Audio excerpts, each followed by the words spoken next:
Hello everyone, কেমন আছো তোমরা সবাই? আমি মিষ্টিস ব্লগের নতুন একটা ভিডিওই তোমাদের সবাইকে ওয়েলকাম জানাচ্ছি। আমি তো বহুদিন ধরে ইউটিউবে কোনো ভিডিও দিই না, বেশিরভাগ শর্টস ভিডিওই দিই। তাই ভাবলাম আজকের থেকে আমি তোমাদের সাথে আবার ডেইলি ভিডিও শেয়ার করব, আমার ডেইলি লাইফস্টাইলের ভিডিওগুলো শেয়ার করব। আশা করি তোমরা আগের মতন আমাকে আবারও সাপোর্ট করবে। তো আজকে ছিল বুধবার আর ছিল গুরু পূর্ণিমা। তো সকালবেলা ঘুম থেকে উঠে ফ্রেশ হয়ে আমি একটু গ্রিন টি খেয়ে নিলাম। আর আজকে জানো তো কী হয়েছে, যখন আমি সকালবেলাতে চা করতে যাব, যে টেবিলটার উপর আমাদের চায়ের সমস্ত জিনিস থাকে, সেখানে না আমি একটা কেমন লেজ মতো দেখতে পেলাম। প্রথমে ভাবছিলাম টিকটিকি, কিন্তু মনে হলো টিকটিকি তো এরকম হবে না।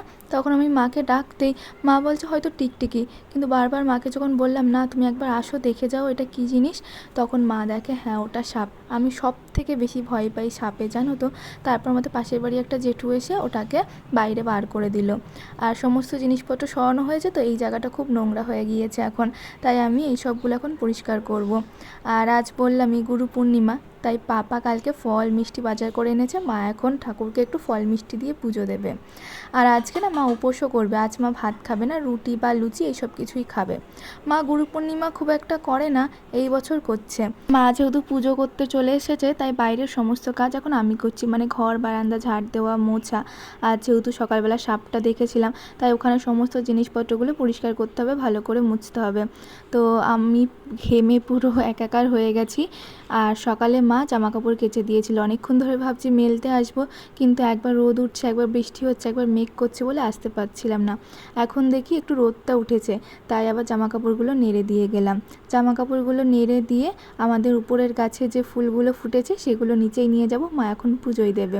এই গাছটা অনেক দিন আগে বাজার থেকে কিনে এনে এই ক্যারেটটার মধ্যে লাগিয়েছিলাম। যখন ছোট ছিল তখন তো ফুলই ফুটতো না, তবে এখন যেহেতু একটু বড় হয়েছে তাই প্রায় দিনই না অনেকগুলো করে ফুল ফোটে।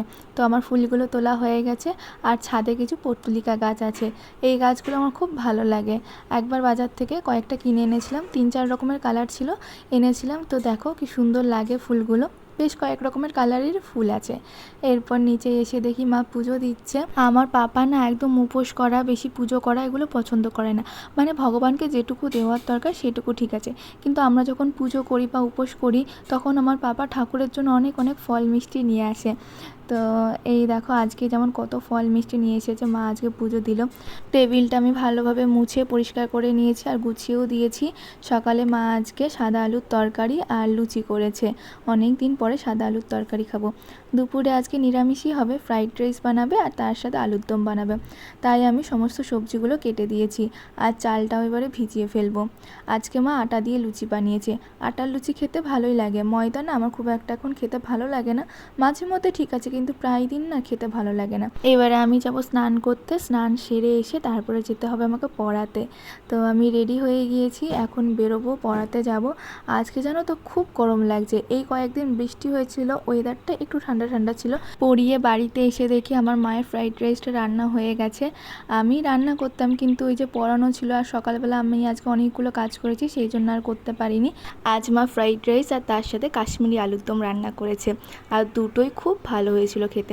আজকের ভিডিওটাও এখানে তাহলে শেষ করছি। তোমরা সবাই ভালো থেকো, সুস্থ থেকো, আর ভিডিওটা কেমন লাগলো কমেন্ট করে জানাতে একদম ভুলো না। টাটা সবাইকে।